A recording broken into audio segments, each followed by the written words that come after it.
Hi అండి. చాలామంది అడుగుతున్నారు కదా, మీ చేపల కూర అసలు చూస్తుంటే తినాలని చాలా టెంప్టింగ్గా ఉంటుంది, చాలా బాగుంటుంది. మీరు అందులో వేసే ఇంగ్రీడియంట్స్ కారం అయితే చాలా బాగుంటుంది. మీ కారం మసాలా కారం అంటూ ఉంటారు కదా, అసలు ఆ కారం ఏంటో చూపించండి అని అడుగుతున్నారు కదా, అయితే చూసేయండి.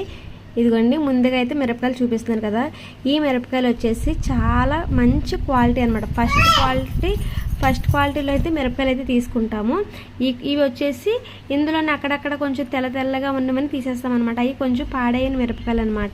ఇవైతే మంచి మిరపకాయలు, ఎంత బాగుంటాయంటే అసలు చాలా కారంగా కూడా ఉంటాయి అనమాట. ఇక చాలామంది రెండు మిరపకాయలు అంటే ఒకటి కారం ఉన్నది, ఒకటి కలర్ వచ్చాయి, రెండు కలిపి ఆడేస్తారు. మేము అలా ఏం చేయము, మంచిగా ఇలా ఉన్నవి అయితే తీసేసుకుంటాం. తర్వాత ధనియాలు చూసారా, ధనియాలు అయితే మిరపకాయలు ఎండలో వేస్తే చాలు, వేపాల్సిన అవసరం లేదు. ధనియాలు మాత్రం లైట్గా వేపి ఎండలో పెడతామన్నమాట. ఎందుకంటే అలా వేపడం వల్ల ఏంటంటే అందులో ఏమన్నా చిన్న పురుగులు లాంటివి ఉన్నా సరే పోతాయి. అలా వేపి సరిగేసి ఎండలో పెడతాం. ఇక తర్వాత మనం ఇవి మసాలా దినుసులు అనమాట.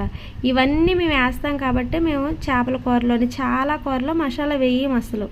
ఇదిగోండి, ఇందులో అయితే చెక్క, లవంగాలు, ధనియాలు చూసారు కదా, మిరియాలు, అలాగే గసగసాలు, యాలక్కాయలు, ఇంకా జీలకర్ర, ఇవన్నీ ఉంటాయన్నమాట.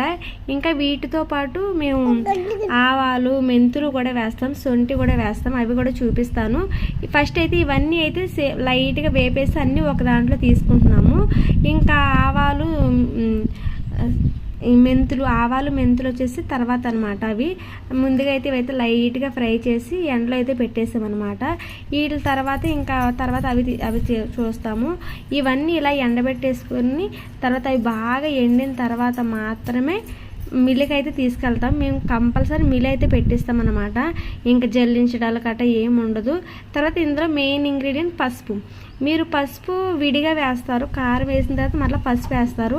మేము అలా కాదనమాట, మాకు పసుపు కారంలోనే వచ్చేస్తుంది. ఇన్ని కేజీలకి ఇంత పసుపు వేయాలని మాకు ఒక రూల్ ఉంటుంది అనమాట, దాని ప్రకారంగా వేసేస్తాం. ఇక మెంతులు, అలాగే కొన్ని ఆవాలు కూడా వేస్తారు. ఎందుకంటే చేపల కూరలు మేము ఎక్కువ వండుతాం కదా, అందుకని వాటిలో అనమాట. సొంటి అంటే ఏంటి, అల్లమే కదా, దాన్ని ఇంకా ఎండబెట్టి చూసారు కదా. ఇదండి మా కారం ఆడే పద్ధతి. అయితే మేమైతే ఇలా అన్ని ఇంగ్రీడియంట్స్ వేసి బాగా వేపాల్సినవి వేపుతాం, ఎండలో పెట్టాల్సినవి ఎండలో పెడతాం. పసుపు కూడా చిన్న ముక్కలుగా కొట్టేస్తాం అనమాట. పెద్ద ముక్కలుగా అయితే కొంచెం అటు ఇటుగా కొట్టేసి అయితే పంపిస్తాము. కారం అయితే చివరికి అయితే మాకు ఇలా రెడీ అయిపోద్ది అనమాట. టేస్ట్ అయితే చాలా బాగుంటుందండి. కారం అయితే చూపించట్లేదు కానీ ఇంకొక వీడియోలో అయితే నేను కారాన్ని చూపిస్తాను, చాలా బాగుంటుంది. Thank you for watching.